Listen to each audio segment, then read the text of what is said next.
Please like and subscribe to the channel. Last summer, something happened that I still can't fully wrap my head around. It wasn't life-changing in the traditional sense, but it made me question everything I thought I knew about coincidences, and maybe even fate. It started with an old Polaroid camera I found at a garage sale. I'm the type of person who gets excited over quirky, vintage things, and this camera, with its scuffed edges and faded branding, was calling my name. The woman selling it assured me it still worked, though she admitted she hadn't used it in years. For $10, it felt like a steal. After hunting down some compatible film online, I decided to take the camera out for a spin. I live in a small town surrounded by fields, forests, and abandoned places, perfect for experimenting with photography. My plan was to walk until I found something interesting, take a few shots, and see how they turned out. Simple enough, right?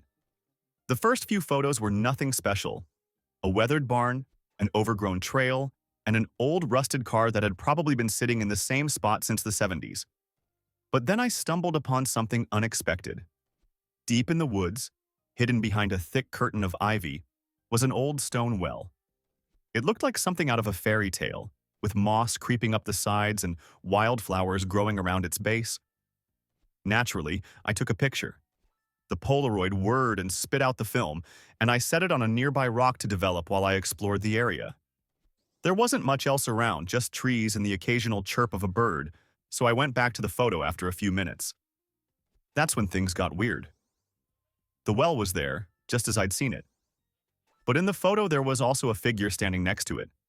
It was faint, almost translucent, but unmistakable. A woman in an old-fashioned dress, her hands clasped in front of her. Her face was turned slightly away so I couldn't make out her features, but her presence was undeniable. At first I thought it was a trick of the light or some flaw in the film. Maybe I'd caught a reflection or double exposure. But the more I stared at the photo, the more unsettled I felt. The woods had been completely empty when I took the picture. I was sure of it. Still, I convinced myself it was nothing and moved on. But as I kept walking, I couldn't shake the feeling that I was being watched. Every so often, I'd hear the crunch of leaves behind me. But when I turned around, there was no one there. The forest seemed quieter than before, like it was holding its breath. I decided to head back to my car. On the way, I snapped a few more pictures trying to distract myself. When I finally got home and looked through them, my stomach dropped. In every single photo, the same figure appeared. Sometimes she was far in the background, barely visible among the trees. Other times, she was closer, her outline sharper, her gaze seemingly fixed on the camera. By this point, I was thoroughly freaked out. I called my best friend Sarah and told her everything. She's the rational one between us, and I hoped she'd have a logical explanation. "It's probably just a defect in the camera or the film," she said. "Old cameras do weird things sometimes. Bring it over tomorrow and we'll test it out." That night, I couldn't sleep. I kept the Polaroids on my nightstand, but every time I glanced at them, I felt like the woman in the photos was watching me. I even started hearing strange noises in my apartment. Faint whispers, a soft tapping on the windows. At one point, I thought I saw a shadow move across the hallway, but when I turned on the lights, nothing was there. The next day, I went to Sarah's place, camera and photos in hand. We decided to take some test shots in her backyard. The first few pictures were perfectly normal. Her dog lounging in the grass, a close-up of a flower, the two of us making goofy faces. No mysterious figures, no eerie vibes. I started to relax, thinking maybe the strange images had just been a... Please like and subscribe to the channel. I never thought I'd find myself in a situation like this, but here we go. If you've ever had one of those moments where your whole life changes because of a random, seemingly insignificant decision, this story's for you. It all started with a wrong number. A few months ago, I got a text from an unknown number that simply said, "Hey, are we still on for 7 p.m.?" At first, I was going to ignore it, but I was bored and decided to reply. "I think you've got the wrong person, but what's happening at 7 p.m.?" The person on the other end replied almost instantly, "Oh no, sorry about that. It's a trivia night at this bar downtown. My friend was supposed to come, but they bailed. Want to join?" Now, I know what you're thinking. Don't meet up with random strangers.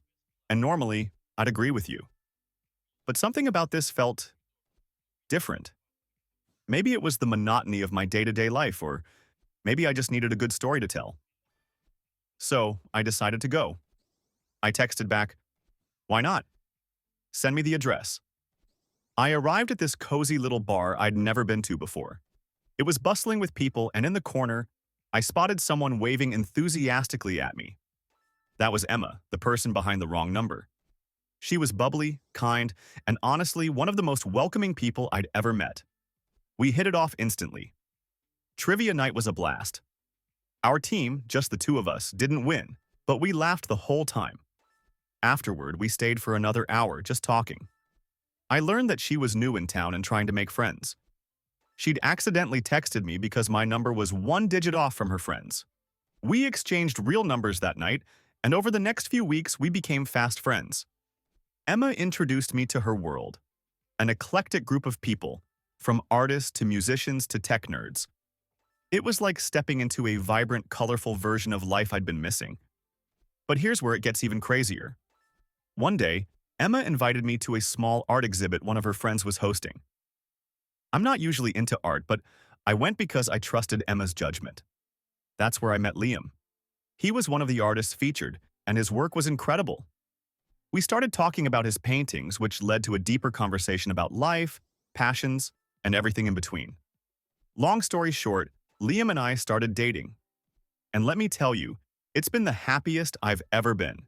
He's supportive, creative, and makes me laugh like no one else can. Sometimes we joke that Emma's wrong number was actually fate working its magic. Looking back, it's wild to think how one random text completely changed my life. If I hadn't answered, I wouldn't have met Emma. I wouldn't have discovered this new social circle or met Liam. It's a reminder that sometimes the best things in life come when you least expect them. So, what about you? Have you ever had a random event completely change your life? I'd love to hear your stories. Please like and subscribe to the channel. I'm still processing what happened, and honestly, I feel like this belongs on some kind of "Is this real life?" subreddit. Here's the story of the most surreal experience of my life. A couple of weeks ago, I decided to treat myself to a rare solo weekend getaway. I've been working nonstop, and the stress was getting to me. So I booked a tiny cabin in the middle of nowhere, just me, nature, and some peace and quiet. Or so I thought. The first day was perfect. I hiked, read a book by the fire, and even managed to fall asleep early, a miracle for me.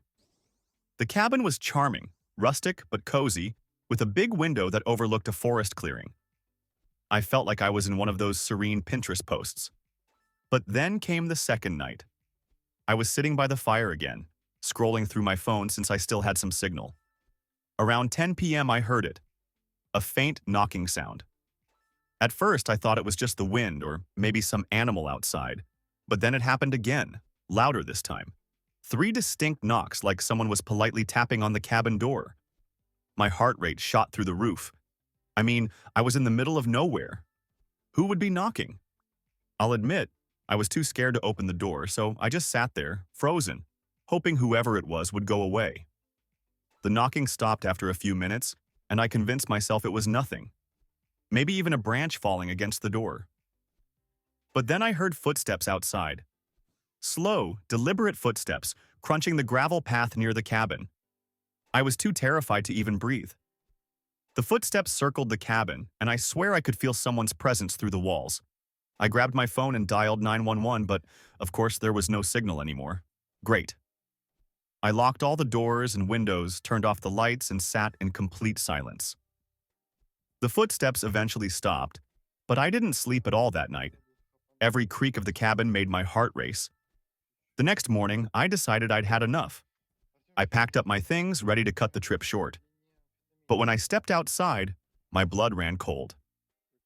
On the cabin's front porch was a small bundle wrapped in cloth. I hesitated before opening it, and when I did, I found an old, weathered photograph inside. It was black and white, showing a man and a woman standing in front of what looked like the very same cabin. Here's the thing, the woman in the photo looked exactly like me. Same hair, same eyes, even the same little scar on my eyebrow. I'm not exaggerating when I say I nearly passed out from shock. I threw the bundle back on the porch, got in my car, and drove straight home. I haven't told anyone about this yet because, honestly, who would believe me? I've been Googling the history of the cabin, trying to find any explanation for what happened, but so far nothing. What do you think? Was it just some weird coincidence? A prank? Or something else entirely? I'm open to theories because I can't stop thinking about it.